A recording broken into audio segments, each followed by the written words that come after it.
रामकृष्ण अण्णा यांनी आम्हाला उज्जैनची ट्रिप काढली आणि मला पहिला टाइम माहीत नव्हता. आमच्या घरच्या लोकांनी फॉर्म भरला आणि त्या फॉर्म भरून मी त्यांच्या सहमत झालो. त्यांची माझी ओळख नसताना अशी सुविधा केली की मला एकदम परमेश्वरासारखंच मला घरदार भेटलं.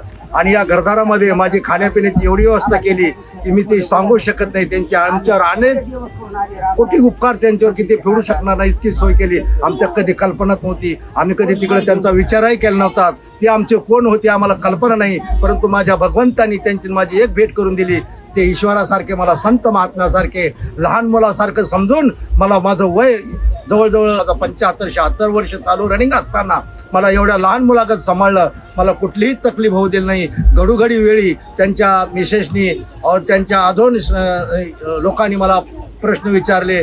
मला खाण्यापिण्याचं बद्दल विचारलं. अशी माझी संस्था मी खराडी चंदननगरमध्ये राहत असताना अशी कधीच संस्था झाली नाही. माझी कधीच अशी व्यवस्था केली नाही. एवढी व्यवस्था या लोकांनी केलेली. वयस्कर लोकांना सुद्धा असं त्यांची काळजी घेऊन मोठे मोठे ट्रिप काढावा हीच माझी त्यांची विनंती आहे. आणि त्यांना मोठ्या मनाने सन्मानाने मी एक आशीर्वाद देतो. त्या आशीर्वादाचं फळ माझं त्यांनी जन्मभर पाहावा. मी एक नाथपंथी आहे आणि नाथपंथी असून त्यांना मी आशीर्वाद देतो की त्यांच्या घराण्याला सदा उच्च घरण राहावा हीच माझी त्यांच्या चरणी प्रार्थना करतो.